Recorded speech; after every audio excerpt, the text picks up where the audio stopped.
Bonjour, bonjour mademoiselle, bonjour monsieur. Ah, Pardon, bonjour. Maswala. Bonjour. Donc je suis Nicolas Sartou, le vice-président des jeunes agriculteurs, un des 4 vice-présidents. Et Manon Pisani, membre du bureau jeunes agriculteurs. Voilà. Pisani, vous vous appelez comme le ministre? Comme le ministre, oui. C'est un peu de famille. Je l'ai bien connu, ça. Non mais c'est vrai, je l'ai connu quand j'étais jeune journaliste politique, je l'ai interviewé. Il avait été ministre de l'Agriculture sous le général de Gaulle. C'est ça. Écoutez, je vais vous remettre le manifeste des jeunes agriculteurs. Ah bah merci beaucoup. C'est un peu tout ce qu'on pense et Très bien. tous nos projets sur l'agriculture. Donc très bien. On est force de proposition. Et on a un grand défi à relever. Bah oui, c'est la succession, bah évidemment. Et notre cœur de métier, c'est l'installation. Bah oui.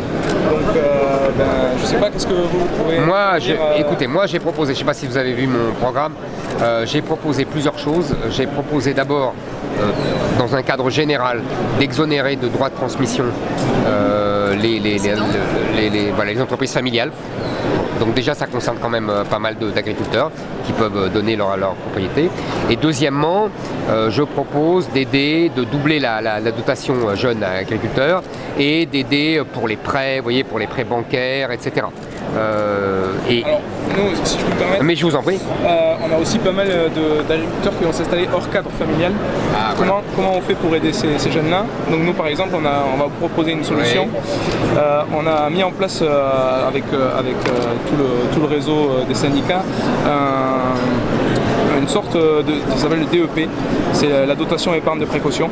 Et on proposait que les gens qui partent à la retraite et qui ont cette épargne remplie puissent défiscaliser cette épargne s'ils installent un jeune agriculteur. Ah, c'est bien ça. Et s'ils peuvent l'accompagner, on pourrait faire quelque chose d'un peu mieux, même financièrement. Si c'est pas son fils, si c'est pas sa fille, quoi. C'est ça. D'accord. Ah c'est bien, c'est une bonne idée ça, bien sûr.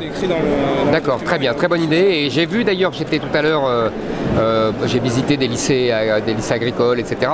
Et il y a quand même beaucoup de jeunes qui sont attirés par ces métiers et tout. Ça fait plaisir, absolument. C'est pour ça que je vous dis ça. Il y a beaucoup de gens non issus de l'agriculture, leurs parents n'étaient pas paysans, etc. Heureusement, c'est plutôt rassurant.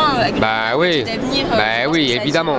Évidemment. De toute façon, vous avez vu là récemment avec la guerre et tout ça, on va se reposer la question de la nourriture, de l'autosuffisance agricole. C'est des sujets qui avaient été méprisés.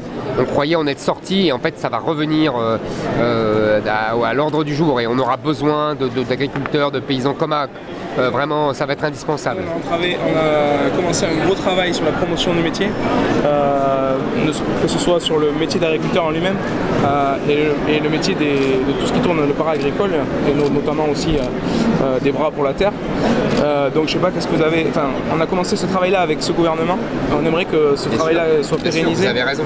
Alors, moi, en fait, je propose plusieurs choses. Sur le très long terme, je veux qu'il y ait de nouveau des gens dans les zones rurales. Et donc pour ça, il faut de nouveau des enfants dans les zones rurales. Et donc j'ai proposé ma prime, vous avez vu, réservée aux Français des zones rurales. De 10 000 € en 3 fois, 3 ans, 3 003, voilà. Ça c'est très important parce que ça va redonner de la vie dans ces zones-là qui sont désertifiées. Deuxièmement, alors là, à plus court terme, je pense qu'il faut protéger les revenus, garantir des revenus minimaux aux agriculteurs. Et pour cela, le problème, c'est d'abord les grandes surfaces qui tirent les prix vers le bas de façon excessive, qui ont un rapport de force trop important avec leurs centrales d'achat. Vous savez, ils se sont tous regroupés en 3 ou 4 centrales d'achat. Donc moi, au nom de la concurrence, du droit de la concurrence, je vais proposer de casser ces centrales d'achat pour que les centrales d'achat soient moins puissantes par rapport aux agriculteurs, par rapport à toute la filière. Car impérativement, il faut absolument que les produits que vendent les agriculteurs, elles ont un coût et donc il faut qu'ils aient un prix qui permette de vivre. Et dernière chose, pardon, je finis. Si vous voulez, aujourd'hui, on a un gros problème, c'est que nos agriculteurs sont surchargés de normes et même on surtranspose les normes européennes et pendant ce temps-là, on importe des produits qui ne respectent aucune norme. Donc moi, je dis deux choses. Un, on ne surtranspose plus les normes européennes et deux, on n'importe plus des produits qui n'ont pas respecté nos normes. Et 3, on arrête de signer à tout va des accords de libre-échange. Alors dans ce cadre-là, que pensez-vous de la loi Egalim 2 qui a été La loi Egalim 2, l'intention était bonne, mais malheureusement, il n'y a rien d'obligatoire. Et moi, j'ai regretté, parce que j'ai vu que c'est Édouard Philippe, l'ancien Premier ministre, qui avait supprimé cette règle au dernier moment. Ils avaient prévu au départ le moratoire sur l'installation de grandes surfaces à l'entrée des villes. Et finalement, ils l'ont retiré au dernier moment. Moi, j'aurais préféré, et moi, quand je serai président, je rétablirai cette règle. On va arrêter de mettre des grandes surfaces partout. En plus, ça permettra au commerce de centre-ville d'avoir une chance de vivre. Vous allez instaurer un prix minimum sur certaines productions, comme par exemple le lait, la viande? Non, je ne dirais pas un prix minimum, je dirais un revenu. Il faut que ça garantisse un revenu. Et pour cela, il faut que les grandes surfaces... Le prix fait partie du revenu. Bien sûr. Mais ce que je veux dire, c'est qu'il faut que les grandes surfaces cessent de baisser toujours plus. Mais si les grandes surfaces baissent, c'est parce que les consommateurs veulent payer moins cher leur alimentation. Mais vous avez raison, mais attention, j'ai regardé toutes les études, les gens sont prêts à payer un petit peu plus cher si c'est français. Donc nous allons établir ce que j'ai appelé un Patri-score, vous savez, sur le modèle du Nutri-score, qui fait que quand ça sera français, ça sera tracé ainsi. Et ainsi, c'est un peu comme le bio. Les gens sont prêts à payer un petit peu plus cher parce que c'est bio. Et bien là, ce sera la même chose. Et ça va être déchiffré? Absolument. Absolument. D'accord. Et du coup, on parlait un petit peu de l'agriculture mondiale. Par rapport à l'OMC, l'agriculture est gérée avec des matières premières au même titre que du minerai. Qu'est-ce que vous en pensez et comment vous voulez faire quelque chose autour de ça? Si vous voulez, on a un problème avec l'OMC. On a un problème, c'est qu'on ne maîtrise pas la négociation, puisque c'est dans le cadre européen. Donc c'est pas facile d'influer là-dessus.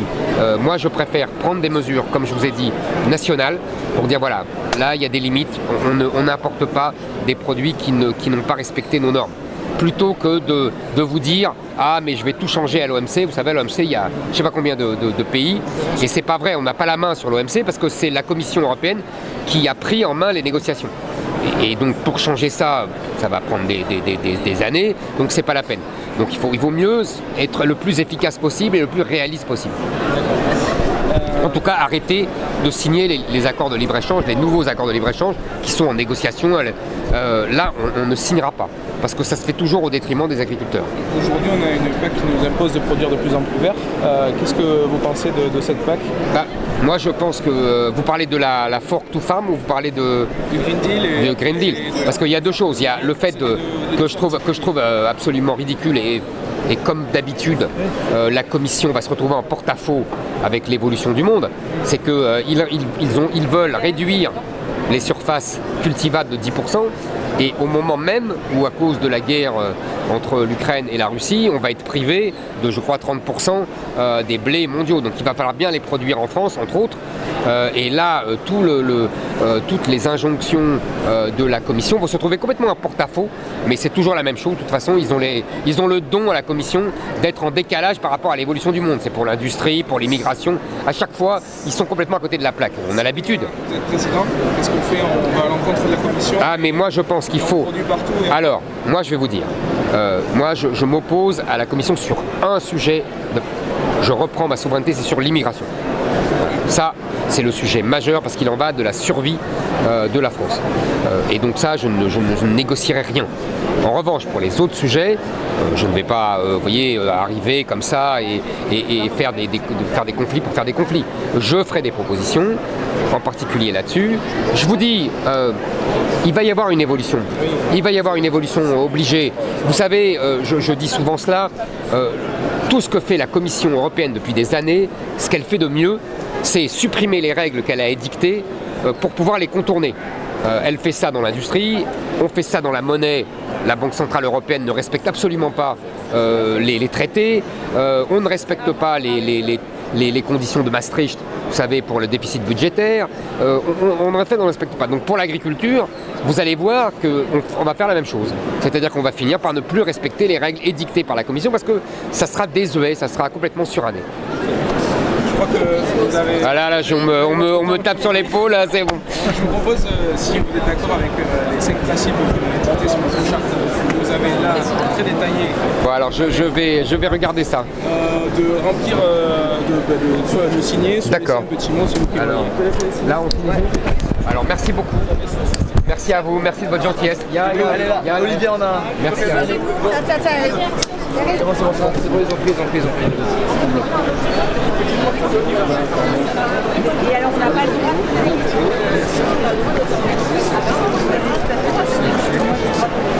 Sarah. On n'a pas l'occasion de poser Ah ouais.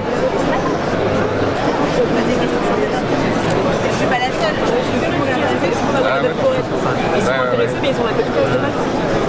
C'est une question policière, c'est pas trop des questions. Je suis pas sûre. Je suis pas sûre qu'on ait la même chose. Sarah, qu'est-ce qu'on fout la culture française, doit vivre?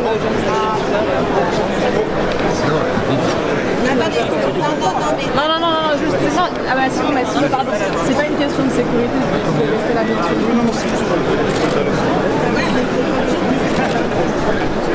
Excusez-moi, je vais faire. Par là. Juste, vas-y Thomas. Et la culture française doit vivre. L'agriculture française doit vivre. Ouais, c'est ça. Mettez-vous bien.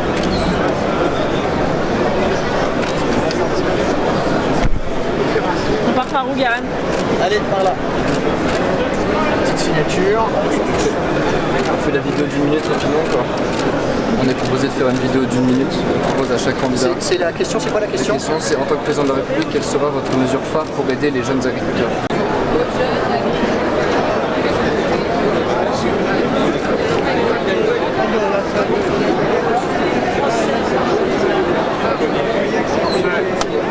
Allez, attention, 5, Voilà. Il faut favoriser l'installation des jeunes agriculteurs.